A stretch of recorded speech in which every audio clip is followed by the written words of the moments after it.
Hello, my name is Hunter, the movie reviewing pony, because when it comes to cinema, humans cannot be trusted. And they can't be trusted with the Oscar nominations either, I guess. Every now and then there's a nominee that really strikes a nerve with me. But this year there were several. Remember Interstellar? And remember how the sound editing and sound mixing was a huge issue for me? Well, it's down for an Oscar nomination for both of those categories. Best makeup and hairstyling. Is that even a category? Should that even be a category? Is that new? Has that always been there? I have no idea. Grand Budapest Hotel is up for a lot of stuff. But then again, I didn't even see that. In fact, I didn't see half of these. Oh, and you guys are gonna love this. Best animated feature film. Lego Movie isn't on there. The only thing the Lego Movie is down for is Best Original Song. Really? Really? Really? Okay, hold the phone. We gave the Lego Movie our Film of the Year. This is ridiculous. Guardians of the Galaxy was in here a lot, but even then, that wasn't up for our Film of the Year. And then, there's a movie that's in here 6 times. 6 nominations for an Academy Award. Oh boy. American Sniper. And it's down for Best Picture and Best Actor in a Leading Role. This movie just came out. And it's based off of a book. Oh, my favorite. Well, don't get me wrong. I'm not one to throw a biased opinion at a movie. So I went and saw the film. So, American Sniper. Good or bad? I'm gonna be honest, I was really skeptical about this movie. Not only is it based around a book, but the media is bashing this thing hardcore. They're saying stuff like it's propaganda or something, I don't know. They'll find anything to complain about in this day and age. Fox News hates the Lego Movie because of the joke they made about the voting machines. There's not a lot of trailers for this movie, so pardon the very limited footage that I have on it. What's also interesting is the lack of trailers with this movie. There's plenty of commercials, but the advertising for this movie was actually pretty lackluster. Now this could either be a good or bad thing. They're not revealing much about the movie, but then again, they're not really trying to advertise all that much. Sure, there's 1 or 2 featurettes out there, but that's about it. Which was probably why I was pretty skeptical about this movie. It may have had Clint Eastwood's name on it, but I don't pay much attention to his work. Well, I finally got around to seeing this movie, and to my surprise, this was actually a really fucking good movie. I can rarely stand movies based around books.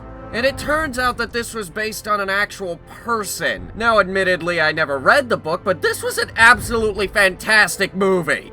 I can safely see what all the hype is about, but I don't see why the media's bashing this thing so hard. So let's talk about what this movie did right.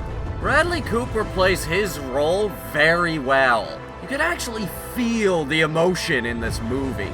And believe me, it gets emotional. You actually start to genuinely care for these characters. I could safely say that none of them are cardboard cutouts. And another thing I have to praise this movie for, this film understands that sometimes people don't come back from war.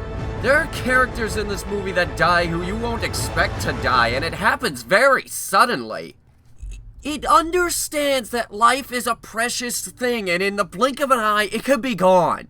Which is something that far too few movies understand. There are way too few war movies out there that do this correctly. I have to praise the director for doing this right. On top of this, the sets and script are perfect. And I have to praise this movie for not being shy, 'cause it gets gruesome at times. And this is the first film I've seen in a while that actually focuses on the toll that war can take at home. There's combat stress, PTSD, all kinds of factors that fall into play. And not just emotional scars, but physical ones as well. The last thing I saw that focused really this heavily on it was Spec Ops: The Line, and that was a video game. And also, the timing with this movie is perfect. It takes just as much time as it needs to build up, and it goes on no longer than it has to. The pacing is also very good with this film. Now this, in my opinion, is a really fucking good movie. It's done very well, and it's handled very, very well. And it also doesn't have a lot of things wrong with it. Actually, the stuff that's wrong with this movie isn't even that big of a deal. The special effects are a bit cheap, and the ending could have been handled a little better. But actually, now that I think about it, maybe the ending was handled pretty well. I don't know how to feel about it, honestly. The only glaring flaw that I can think of is that it's hard to identify certain characters of this movie. Chris Kyle is easy, but none of the other characters really have any facial features or anything that make them stand out. But even then, this isn't even that big of a deal. In fact, it sort of adds to the film, almost. It drives me nuts that I can't find very many flaws with this movie. And you know what? Rather than pick apart this movie piece by piece trying to find every single little flaw, I'm just gonna say it. 9.8.